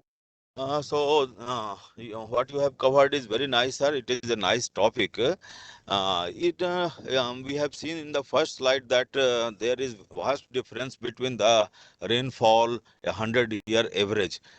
Delhi was the lowest and Mumbai was the highest. Northeast was not covered, perhaps due to not having any major cities. एक कहीं पर थोड़ा रोक दो. So, You sir, can, you can my share the question is, in spite of the prolonged rainfall season in the northeast, we have the water shortage, especially the drinking water shortage during the non-rainy period. So we started this Amrit Sarovar construction, etc. But how to incorporate it into the DPR? Because if we request the contractor, then he can oblige that by constructing one Amrit Sarovar, but that is not sufficient. In this area, if we incorporate something in our as part of highway engineering, it will be very nice. Yeah, that is what I was discussing earlier also. Northeast receives a lot of rainfall because of the hilly terrain. You lose a lot of water, and Yeah. if you can store it, then storage requirements will be huge. So 100% of the runoff we will not be able to store. We will be able to store whatever we receive on the highway. Yeah, maybe we can plan. Okay, we will store only 25% or 30% during the DPR stage itself, and we design it properly. We design it in such a way that these Yeah. ponds of smaller capacity are available at every, say, 200 meters, maybe every 200 meters, or maybe at 500 meters, we calculate the volume that we are going to receive, and maybe 25% of the total volume, because of the high rainfall, we store. Yeah. So that Yeah. helps us, the nearby villages and towns, at the time of need. I mean, when there's no rain, really it is difficult for you to bring water from a very long distance. Yes, If sir. you have at every 200 meters, easy. That is one. Moreover, if you have wells also, that water from the well requires a lot of effort, manual or pumping. So Yeah. well water is available, even groundwater is available, but that will need lot of effort and energy consumption, and carbon rating will be reduced. I mean, to that extent. If we have a we want to have a carbon credit, then we must reduce our effort and consumption of energy also for getting that up to the user. So users will be easily getting it from the pond which is only 1 or 2 meter deep. Okay, and if 1 or 2 meter deep water in the borrow areas, if you can line it up, I mean, some lining arrangement is done, some cover arrangement is provided, so that the shrubs and what you call these leaves and all, they will not fall into that particular thing, because maybe the purification and filtration facilities are not available. So we provide those covers in a proper way. We can provide even grill covers, steel grill cover, and provide and cover it with what you call fiber sheet or something like that, so that it's not elaborate or very heavy type of an arrangement which will consume a lot of cost. No slab is required. Only one sheet is enough, some fiber sheet or something like that, and that will be covering that. We decide the size of the those tanks, and those tanks can be constructed in the borrow area themselves. So that is the thing I said right in the beginning. And major cities, why I said all this, because cities are having a lot of impervious area all along the highway. Yes, sir. Yes, sir. On both sides, the entire area is paved, and some utilities are there. Even those utilities are in a duct, so it is all paved. So we are not allowing any recharging. So all water it is a huge quantity of water that is available, and there is a huge consumption also in the city. Yes, sir. So that is why I just gave some of the cities there.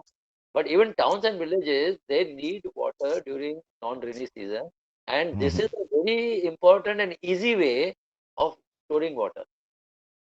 So in the DPR, if you have missed it, let us say initially, in the contract, you can always provide a change of scope also. I mean, a small change of scope doesn't really help. I mean, matter. Why? Because it is ready. You have to only construct some lining or something like that, and water gets retained. And even if it is not retained, if you store it, it will get into the nearby wells. Yes. Because of infiltration. If you have a pervious base, then it will go into the nearby wells, and the water level will be much better in the next dry season. Okay, thank you, sir. Yeah, that is the way. So this is useful for every nook and corner of the country. Everywhere you can do it, and it should be done everywhere. Why? Because 3 to 4% of the total. परिक्रमा मार्ग से start होता है. हाँ, बोलिए sir. Thank you, sir. आवाज और कोई क्वेश्चन किसी का? Anybody? IHA has been doing a great service, connecting people from different areas in the entire country. Not only it is a platform for exchange of experience, exchange of knowledge, but it gives you, I mean, an opportunity to discuss certain issues which are otherwise, I mean, you will be not finding anybody to discuss it with. So if people have experience on one side and you have got problems on the other side, we can always exchange it through this platform and try to do it. I have given my email ID to IHA. You can always be in contact. You can be in touch. And any project that we are actually doing, any technical issue also, drainage issue is there technically. I will be available after having done 36 plus years in highway construction. I'm available.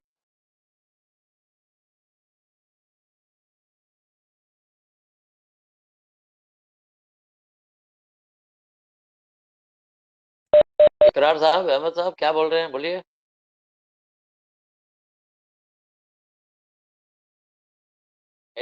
Any person from IHA team? Yes sir sir मैंने आपकी video on कर दी है sir. दिखा दीजिए इनको video जो आपने link था सर वीडियो का. इसको ये करिए ना, क्या बोलते हैं, प्ले कर सकते हैं? लिंक तो आ गई, प्ले. हाँ, ये है ना, इसका आवाज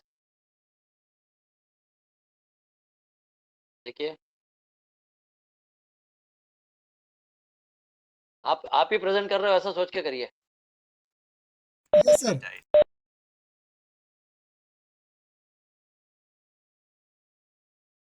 आवाज मुझे तो नहीं आ रही है. छोटा सा है, 2-4 मिनट का ही. Sorry sir. हाँ, आ रहा है. अब आवाज आ रहा है. रही है थोड़ी थोड़ी, आवाज पूरी नहीं आ रही है। सबको म्यूट कर दीजिए। Yes sir.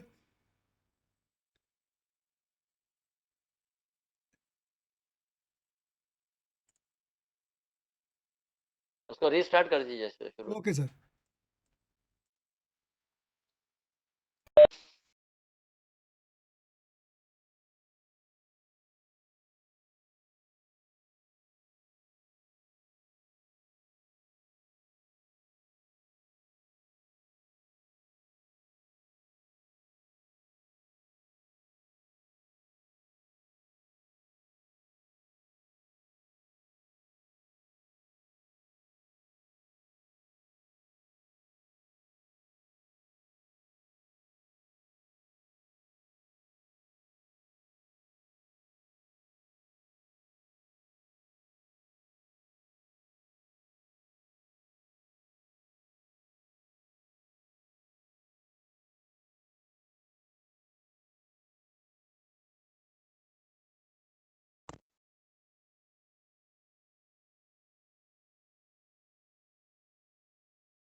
आपने म्यूट रखा है क्या अपने आप को?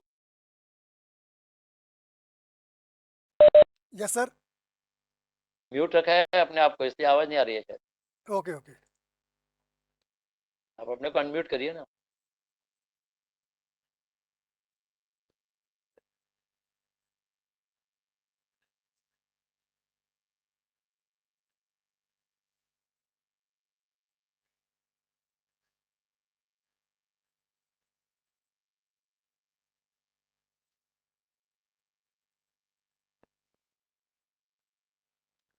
अरे उठा लो यार।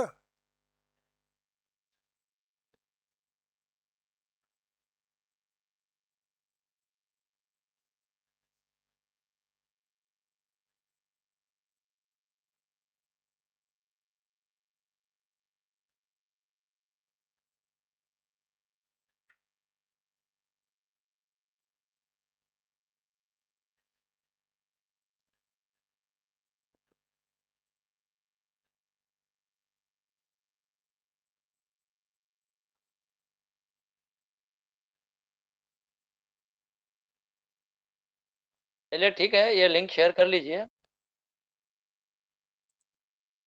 Okay sir. आवाज नहीं आ रही थी, मुझे तो नहीं आ रही थी. एनीवे, ये 4-5 मिनट का है. This link anybody can see, and that is how we are now here, almost at the end of our presentation. Anybody who has got any questions, you can is welcome. Content wise, we have covered whatever was expected. Guru Prakash ji, welcome. Guru Prakash, are you there?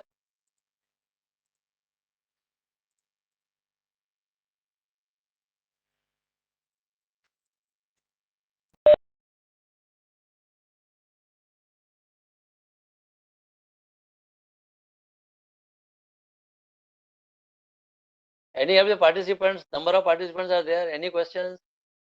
Anything you want to have a discussion on?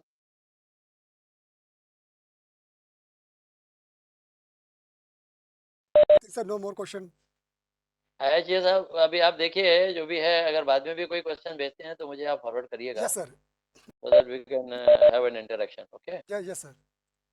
We have done our part, and thank you for providing me an opportunity for meeting all these participants from all over the country. And I'm really thankful to IHA for arranging such interaction. This program will go on up to 7th. I know I will try to join some of the sessions if possible, and exchange my views and get views of all our engineer brothers. एक बार आप मेरी भी सुन लो, उसकी भी सुन लो, और सुनकर आप ये बता दो करेंगे तुम्हारी ये गलती है, उस गलती को फिलहाल होता हूँ. इकरार साहब, ठीक है, फिर बंद करें. Okay sir. Thank you so much sir. We are closing, and we thank everybody. Thank you very much. Thank you so much sir. Thank you so much.